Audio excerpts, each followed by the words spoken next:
길렀고 솔로몬 왕에게로 가져왔더라. 먼저 우리가 오늘 일하는 하루를 살 때에 사람과의 관계가 있어요. 특히나 현대 사회는 다 계약 관계죠. 근로계약, 그리고 부부 간에도 계약, 부동산 매매를 할 때도 계약, 다 계약서예요. 그 계약이란 것은 지키라고 있는 거예요. 근데 하나님과 우리 사이에 언약을 세운 거예요. 그 언약. 그래서 제가 철학 말고 부전공한 것이 이제 계약 신학, 언약 신학 또는 성경 신학이라고를 또 하는데 성경 전체의 맥을 짚어주는 그 학문이죠. 근데 이제 언약 신학이 제일 중요한 게 뭐냐? 준수예요, 준수. 사람은 그 상대방을 몰라요. 근데 뭘 가지고 딱 알 수 있느냐? 약속 준수. 이건 제가 어디 대기업의 이 인사 담당이었던 분의 조언을 듣고 이렇게 알게 된 건데, 다른 거 볼 거 없대요. 이 수습 직원들 훈련할 때 제일 먼저 보는 게 출근 시간 약속. 그래서 약속을 아직 똑같이 여기는 사람은 그건 신용도가 없는 사람이고, 어떻게든 약속을 지키려고 한번 약속한 거는 실수를 했더라도 잘못 말을 내뱉었더라도 어떻게든 지키려고 노력하는 사람, 그 사람이 진짜란 거예요. 그와 마찬가지예요. 오늘도 하나님이 이 솔로몬에게 언약을 맺는데요. 우리가 어제 성전 봉헌식을 봤잖아요. 열왕기상 8장에서 성전 봉헌식을 봤는데, 이제 9장으로 넘어오면서 열왕기상 9장으로 넘어오면서 솔로몬의 기도에 대해서 하나님은 응답을 주셔요. 그리고 이제 그 성전과 왕궁 외에 다른 걸 막 건축하는 것들이 나와요. 자기 애굽에 내려온 자기 신부의 그런 어떤 궁이라든가 그런 것까지 쭉 얘기가 나와요. 그 다음에 이제 두로의 히람과 이제 교역하는 장면이라든가 이런 게 나오고, 그리고 이제 10장으로 넘어갈 때는 내일은 이제 시바와의 교역이 이제 나오고 그러는데, 그러니까 이거 뭐냐면 9장을 가만히 보니까요, 어떤 군사 시설이라든가 아니면 행정 시설이라든가 이런 거 일절 없어. 그러니까 하나님 관심이 없는 거예요. 그러니까 뭐냐면 하나님이 제일 중요시 여기는 게 뭐냐면 약속이에요, 약속. 그래서 저는 사람과 약속을 하면요, 거의 100% 거짓말이겠죠. 한 99% 그렇게 살아왔다고 자부를 하고, 그리고 약속 시간에 한 30분 전, 1시간 전 미리 가 있어요, 이렇게. 근데 어떤 친구는 막 맨날 듣는 거야. 그래서 그 친구하고 약속 안 해버려. 왜냐면 그 사람 때문에 내가 같이 늦어버리니까. 그리고 와가지고 별핑을 내. 내가 분명히 그 사람 늦잠 자서 늦게 온 걸 내가 아는데 그 상대방한테는 막 바쁘고 어쩌고 그러면서 자기를 거짓말을 해요. 그러니까 약속을 안 지키는 사람은 하나를 하면 열을 한다고 하잖아요. 그러니까 이제 그 약속. 근데 이제 하나님이 솔로몬이 막 지극정성 성전을 지으니까 하나님이 언약을 맺어주시네. 내가 너한테 축복을 줄 거라고. 응? 그래서 하나님이 이제 솔로몬에게 나타나요. 2절에 보니까 전에 기브온에서 나타나신 것 같이 다시 솔로몬에게 나타나사.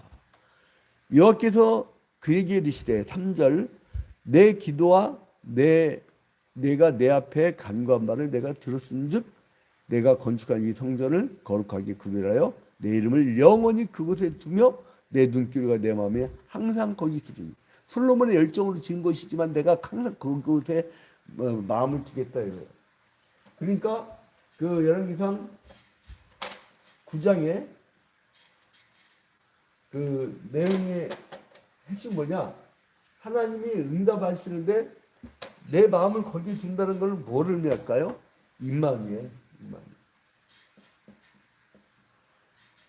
나는 너희 하나님이 되고 너희는 내 백성이 될지라. 그것처럼 내가 거기 항상 있을 것이다. 임마누엘 할 것이다. 그래서 그런데요. 하나님 그래 그 성전이 마음에 든다, 성전이 어떻다 이런 평가도 안 해. 뭐라고 하냐면 4절에 네가 만일 내 아버지 다윗이 행함같이 마음을 온전히 하고 바르게 하여 내 앞에서 행하며 내가 내게 명령한 대로 4절에 내가 내게 명령한 대로 이거 어디 거니까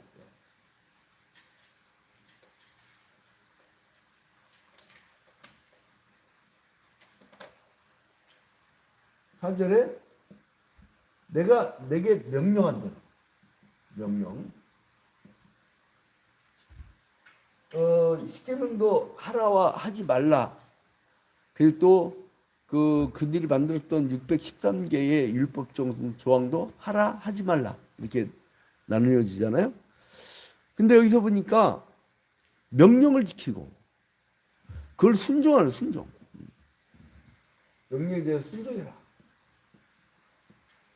아니 여기 그 성전에 대해서는 얘기를 안 하시고 하나님 명령을 강조하셔요. 그 다음에 뭐를 하냐?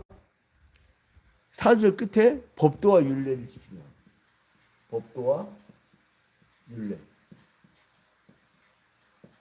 이 말씀하시는 거예요. 그러니까 뭐예요?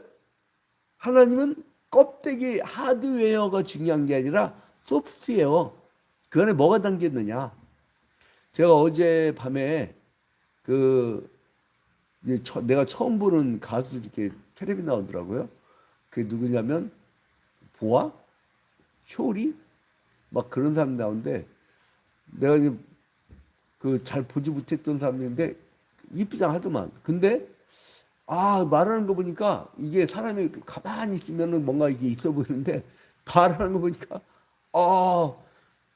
저들 속에 이 내면에 과연 뭐가 있을까라는 의문이 들어. 그러니까 이게 이 껍데기에 막 사람들 치장하잖아요. 치장하면 할수록 여기에 막 견적만 뽑아갖고 여기다 돈을 들일수록 뭐가 약하냐면 내면의 세계가 약하다는 얘기예요. 여러분 에피쿠로스적인 아타락시아, 그러니까 감각과 쾌락을 중시하는 세계 속일수록요 어떤 스토아적인 아파테이아, 그러니까 뭐냐면 평정심이라든가 어떤 영혼이라든가 이 문제에 소홀히 하게 돼 있어요. 그러니까 여러분 하드웨어가 아니라 내가 갖고 있는 소프트웨어가 중요한 거예요. 응? 내 친구 중에 하나는 빌딩 매출을 갖고 굉장히 얘가 공부도 많이 하고 굉장히 내면이 저게 있는 애예요. 근데 애를 입고 다니면 거지같이 입고 다녀가 사파리에다 막 보니까 너 그거 혹시 38년 전에 그거 입고 다녔던 거 아니야? 했더니 맞대.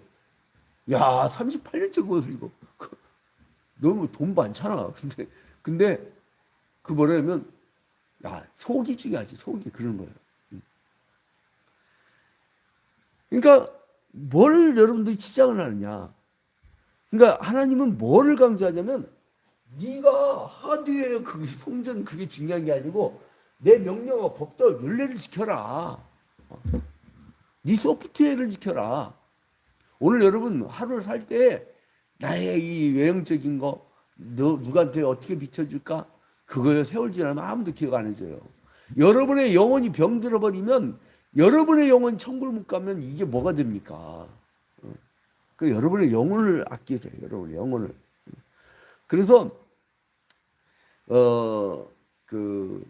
어떻게든 막 이 겉으로 뭘 보여주려고 하는 그런 전시행정 중심의 그러한 세계가 되면요 정말 사람들이 정신 세계가 혼폐해지고 물량지가 빠지잖아요.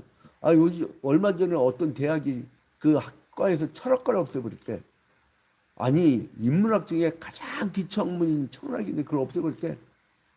그래놓고 뭐 취업 잘 되는 과로 만든다나?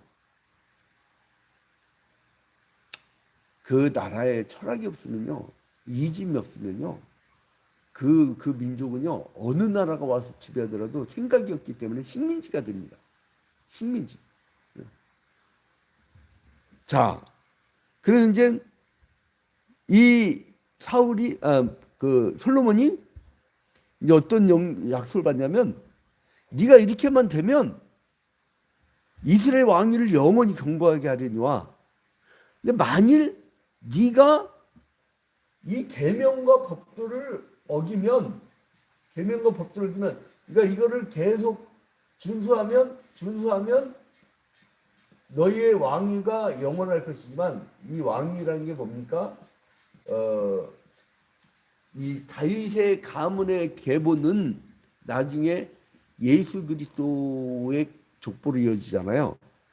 그러니까 그것이 영원하겠지만, 그러나 너희가 돌아서서 이 6절에 나를 따르지 아니하며 내가 너희 앞에 둔 계명과 법도를 지키지 아니하고 가서 다른 신을 섬겨 그것을 경배하면, 7절에 내가 이스라엘을 내가 그들에게 준 땅에서 끊어버릴 것이요. 이거를 불순종하면 끊어버릴 거다. 여러분, 그 역사가 문명사가 이렇습니다. 여러분 가만히 보세요. 어마어마한 제국을 이뤘던 것들 다 거의 다 사라졌죠. 아시리아, 바벨로니아, 페르시아, 헬라, 로마, 신성 로마 제국 다 없어졌어요. 그러나 성경의 왕국은 지금요 계속 이어지고 있어요. 이게 여러분들은 어떤 것으로 계보를 이어갈 것이냐, 무엇을 중시하느냐, 무엇을 중시하느냐. 만약에 애들 그 진학이 초점인 나라가 돼버리면요, 예? 그게 신이 돼버립니다. 그게 신이 돼버려요. 하나님을 중심으로 하면 생명 살리는 길. 에덴 동산 나무에 생명나무하고 선악과를 괜히 뒀겠어요? 생명나무만 쳐다보면 계속 사는 거 아니에요. 선악을 알게 한 나무씩을 쳐다보니까 거기서부터 나는 선이고 너는 악이고 해서 전쟁 나고 막 형제가 형제를 돌로 쳐 죽이고 별짓 다 하는 거 아니에요. 그래서 내가 끊어버릴 거야. 네가 안 따르면. 그리고 이걸 안 따르면 잘 보세요. 성전을 던져버릴 거다. 그러니까 이 성전 짓고 나서 낙성식 하고 나서 하나님께 응답을 받았는데, 그래 성전 이쁘다, 하드웨어 이쁘다, 겉모습 이쁘다, 이게 아니라 네 내면에서 이 명령과 법도 윤리와 계명을 지키지 않으면 내가 그 성전을 던져버린대요. 자, 그래서 이제 그러면서 뭐라냐면 7절 끝에 이스라엘은 모든 민족 가운데에서 속담거리와 이야기거리가 될 것이며. 근데 이게요, 이 불순종의 사람들, 내가 이게 성경을 쭉 보다 보니까 특히 현지시대 말기에 불순종하는 사람들은 이 경고를 특히 되게 싫어하더만. 그래서 막 선지자를 죽여버려. 그만 떠들라고. 근데 이 말씀을 준수하는 사람들은요, 기쁘게 따라. 기쁘게. 여러분, 법 질서를 크게 위반하는 사람은 불안함 속에서 습의 생활하거나 막 그렇게 살잖아요. 그러나 법하에서 그냥 잘 준수하고 사는 사람들은 문제가 없어. 사는데 지장이 없어요. 자, 그래서 이제 이 솔로몬의 기도에 이제 응답하는 하나님이 9절까지 그렇게 쭉 언약을 세우는데, 뜻밖의 성전에서의 그 어떤 업적보다는 니들 내면이 중요하다, 이 얘기를 해요. 자, 그래서 이제 솔로몬이 이제 다 지었잖아요. 그 다음에 어떻게 했냐면 10절부터 14절까지는 이게 이제 1절부터 9절까지예요. 근데 10절부터 14절까지는 히람과의 무역 관계가 얘기해요. 히람과 무역 관계. 이 히람은요, 다윗 때 관계가 굉장히 좋았어요. 그래서 이제 지 아버지의 아들을 도와준 거잖아요. 그래서 이제 그 11절에 보니까 갈릴리 땅의 성읍 20곳을 히람에게 주었으니 이는 두루왕 히람이 솔로몬에게 온갖 소원대로 백향목과 잣나무와 금을 제공하였습니다. 여러분, 자기 왕궁과 하나님이 시키지 않은 성전인데 백향막 들여놓은 다음에 하나님이 약속한 가나안 땅을 일부를 주어버려요. 이게 하나님 뜻이냐고. 그리고 이제 12절, 그러니까 11절에 그 얘기가 나오죠. 그 다음에 12절에 히람이 두루에서 와서 솔로몬이 자기가 지은 성읍들을 보고 보았는데 걔는 또 눈에 들질 않아. 솔로몬은 하나님이 축복하신 그 가나안 땅을 주려고 했는데 히람은 마음에 안 들어. 어? 그래서 무슨 성읍들이 이래? 그래갖고 그 땅 이름을 가브리라고 해요. 여기가 이제 지중해고 여기가 이제 갈릴리 바다고 여메라면 여기가 두로잖아요. 두로. 그리고 여기는 예루살렘 있고 근데 여기 가나안 땅에 일부 성읍들을 줘요. 근데 두로왕이 히람이 와서 보니까 야 이게 무슨 놈의 이게 무슨 땅이냐? 응? 라고 투덜투덜거려. 눈에 들질 않아. 그래서 그 이름 따라 뭐라면 가브리요.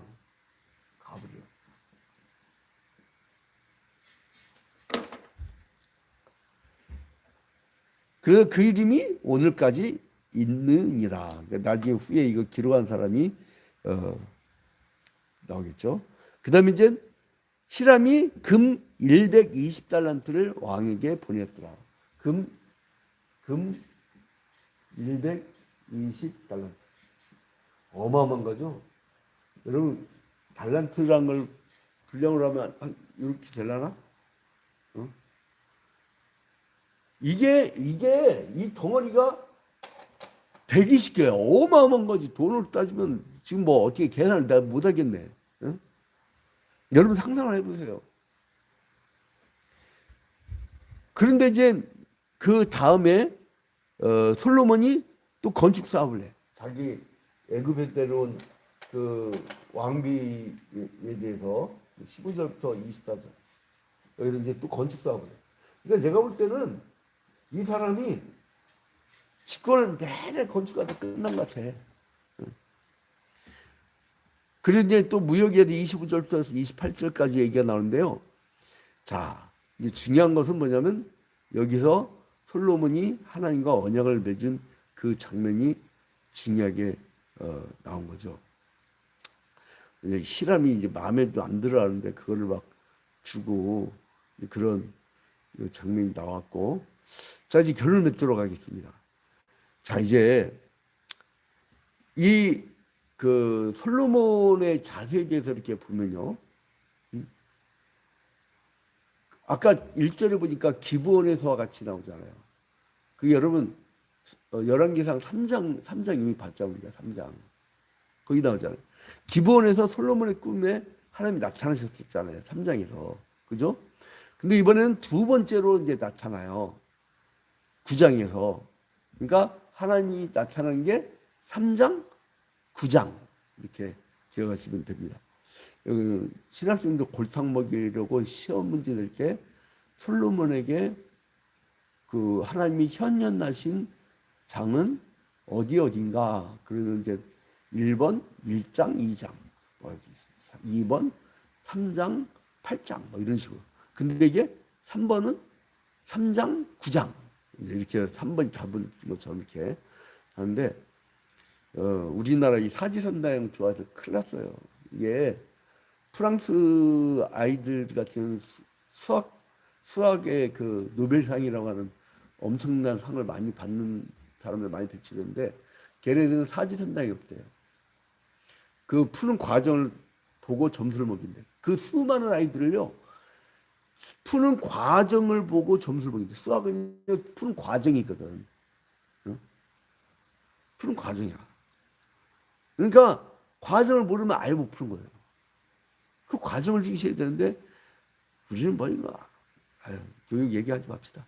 자, 아무튼 간에 이제 솔로몬이 하나님의 계명에 순종하면 이제 왕위가 영원히 보존될 것이고, 이제 하나님 계명을 지키지 않고 다른 신을 섬긴다면 내가 성전도 파괴시켜 버릴 거다. 파괴되도록 내버릴 것이다. 이방인이 들어와서 다 파괴해버리잖아요. 그 내버려 둘 것이다. 멸망당할 것이다. 그렇게 경고를 합니다. 그래서 우리가 중요한 것은 하나님과의 언약의 준수가 중요합니다. 그래서 이제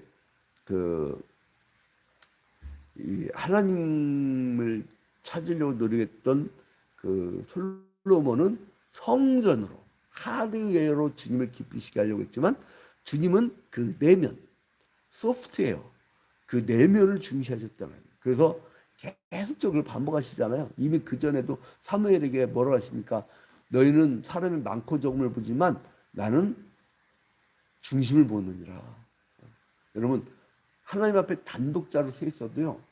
중심이 올바르면 하나님 글을 쓰십니다. 수백만 명이 있어도요. 중심이 하나님께 향하지 않고 금송아지나 혹은 물량지에 빠지면 그거는 하나님이 없는 것이 돼요. 여러분 예수 당시에 예수께서 이 땅에 오셨을 당시에 예루살렘 성전에 그곳에 메시아가 계셨는가? 없었잖아요. 신이 임재하지도 않은 곳을 거기서 이 사람들은 제사를 했던 거예요. 신도 없는데. 그래서 막 이사야서 보면은 또 아모스서 보면은 예레미야서 보면 막 난리쳤잖아요. 야, 니들 그 갖다 바치는 것 그 살리길 뿐이야. 야야 제사하지 마. 냄새 역겨워. 어디 가서 죄가 잔뜩 있고 사회적 죄, 국가적 집단적인 죄, 그다음에 이제 그 너희들 내면에 그 범죄가 가득한데 내가 이거 받을까냐? 그렇게 하는 거예요. 그게 이제 기억납니다.